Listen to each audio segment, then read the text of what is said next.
ప్రైజ్లాడన్నా దేవునికి వందనాలు.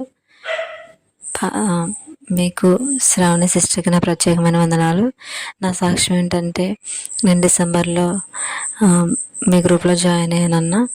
అప్పటి నుంచి కూడా నాకు కొంచెం చెస్ట్లో గడ్డలు ఉండడం, తర్వాత కొన్ని ఆర్థిక పరిస్థితులు, ఇవన్నీ కూడా ఎంతో నేను చాలా బాధపడుతూ ఉండేదాన్ని. ఈ గ్రూప్లో జాయిన్ అయిన తర్వాత మీరిచ్చే 3 లైవ్లు కూడా నేను పాల్గొనడం ప్రారంభించాను. అలా ప్రారంభించినప్పుడు స్తుతిస్తే దేవుడు ఏదన్నా పరిస్థితిని మారుస్తాడు, ఏదన్నా అనుగ్రహిస్తాడని నేను కొన్ని సాక్ష్యాలు చెప్తుంటే విన్నాను. మీరు వాక్యంలో చెప్పినప్పుడు నేను విన్నాను. అలా నేను కూడా ఎన్నో అద్భుతాలు పొందుకున్నానన్న డిసెంబర్ నెల నుంచి కూడా. అయితే మొన్న రీసెంట్గా ఒక జనవరి కాడి నుంచి నేను ఒక వస్తువు కొనుక్కోవాలని ఇంట్లోకి ఆశపడుతున్నాను. అది ఇంట్లో చాలా ఉపయోగకరమైంది. అయితే నేను జాబ్ నిమిత్తం మా సొంత ఊర్లో కాకుండా వేరే ఊర్లో ఉంటున్నా. అయితే నా భర్త నేను కూడా ఎంతోమందికి ఎన్నో డబ్బు పరంగా ఎంతో విధంగా సహాయం చేశాము. కానీ ఎవరైనా ఈఎంఐలు ఇప్పించమంటే ఎవరు కూడా ముందుకు రాలేదన్నా.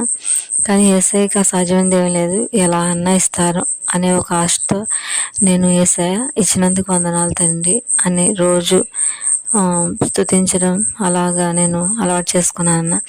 అలా ప్రారంభించినప్పుడు మొన్న రీసెంట్గా నేను ఎవరిని అడగకుండానే మాకు కొంత ధనంతో మాకు వచ్చిన డబ్బులతోటే మేము కొనుక్కోవడం జరిగిందన్న.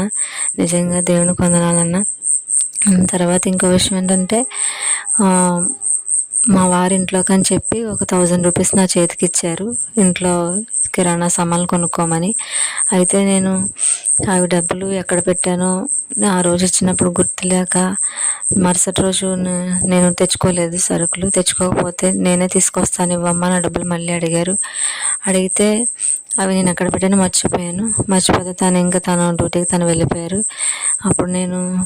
అప్పుడు వెంటనే మోకాళ్ళు వేసి నాకు డబ్బులు కనిపించేలా సహాయం చేసినందుకు వందనాలు తండ్రి అని మోకాళ్ళు వేసి 2 నిమిషాలు ప్రేయర్ చేసుకున్నానన్న. ప్రేయర్ చేసుకొని మళ్ళీ నేను మొత్తం నెతకడం ప్రారంభించాను. కానీ నేను డబ్బులు ఎక్కడైతే పెట్టానో ఆ ప్లేస్లోనే ఉన్నాయి.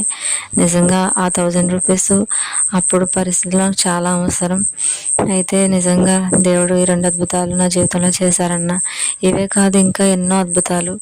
మేము మీ ప్రేయర్లో పాల్గొన్నాక ఎంతగానో ఆత్మీయంగా బలపడుతున్నాం.